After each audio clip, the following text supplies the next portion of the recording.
Okay, so let's take a look at how we can derive the area of a hexagon from one piece of information, given that we have a regular hexagon, meaning all its sides are congruent and all of its interior angles are congruent.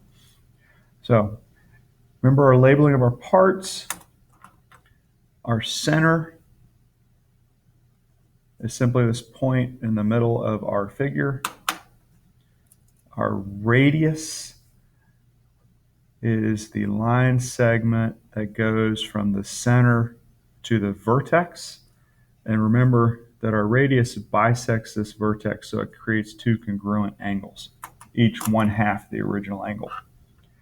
And then we have our apothem, which is our segment that goes from the center to the side, and it bisects the side, so it creates two congruent segments here, each 1/2 the length of the side.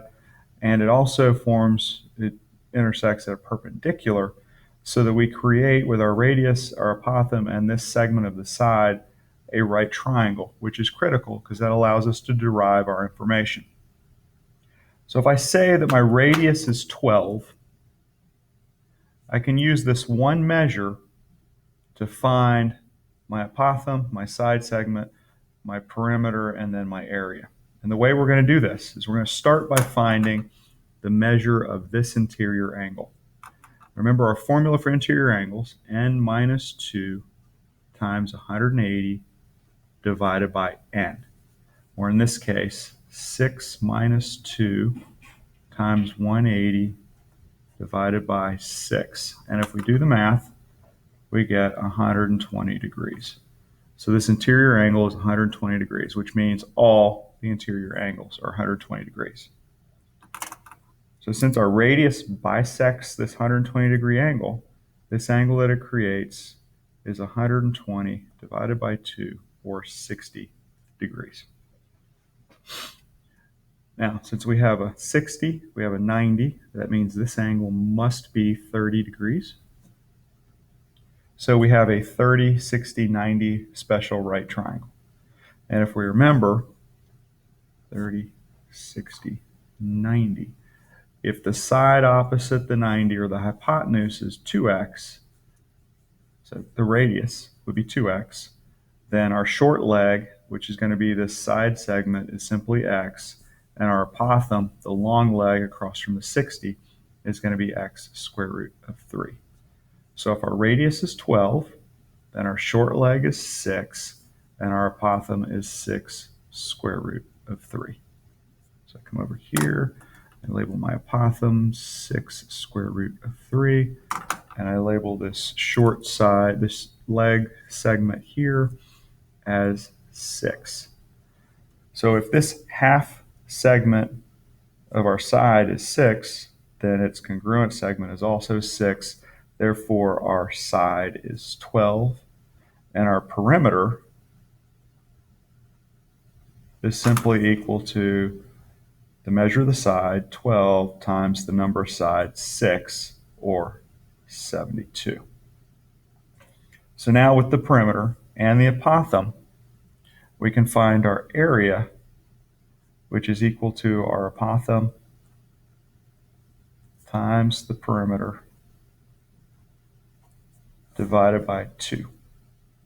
Or, in this case, 6 square root of 3 times 72 divided by 2, which gets us 216 square root of 3 units squared. Whether that's inches, centimeters, it all depends on what we're given. Now, if we needed to, and we were asked to give this as a decimal answer, then what we would do is we would simply plug this 216 square root of 3 into the calculator, and we would get 374.12 units squared. Both of these are the same, are equivalent answers. The 216 square root of 3 is more precise because the 374.12 has been rounded. So that is finding the area of a hexagon using our special right triangle.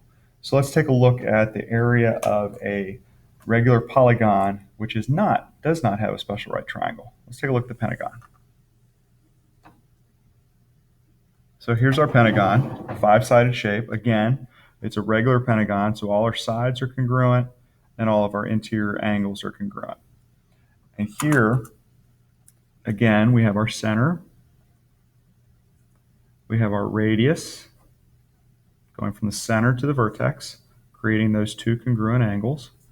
And then we have our apothem, which is that line segment going from the center to the side at a perpendicular, creating two congruent segments on our side, and together with the radius and one of those segments creating this right triangle.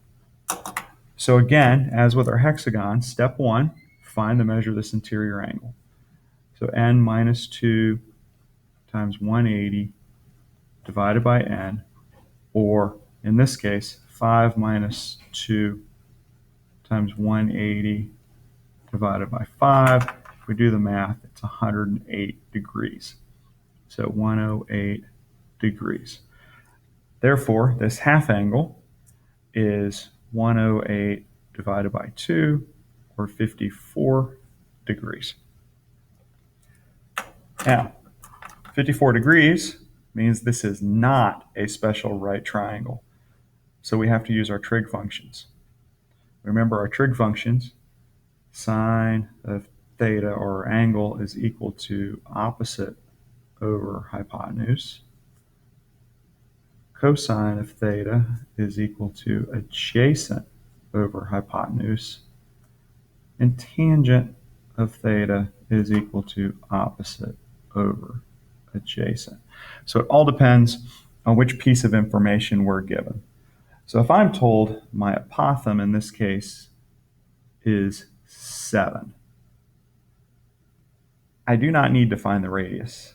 I need to find this segment here, which is going to allow me to find my perimeter and then use my perimeter and my apothem to find my area. So since I have my opposite side and I'm looking for an adjacent to my angle, I'm going to use my tangent function, opposite and adjacent. Now I'm going to set it up. Tangent of my angle, 54, is equal to my opposite side, my apothem, 7, over x. Now, since the x is in the denominator, we need to isolate it. So I'm going to multiply both sides by x, which gives me x tangent 54 equals 7. And then I'm going to divide both sides by tangent of 54, which leaves me x equals 7 tangent 54.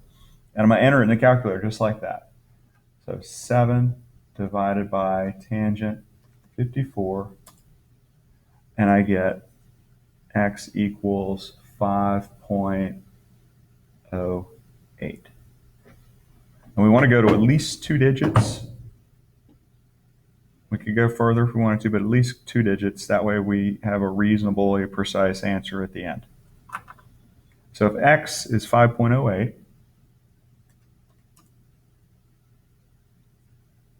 then our side here is going to be 10.16. So remember, our perimeter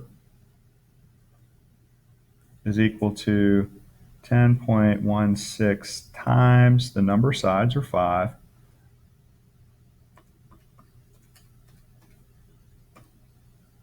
or 50.8.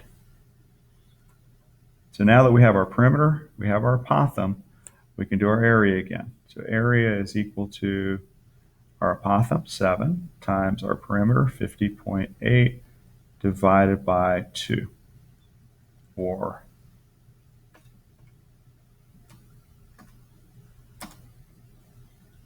177.8 units squared. And again, whatever units squared this would be would depend on what the measure is. If it was inches, it'd be inches squared, centimeters squared. So that's how we find the area of a pentagon, which is does not have a special right triangle. So we were forced to use our trig functions. We found our interior angle. We found our half angle. We used the half angle with the apothem and the tangent function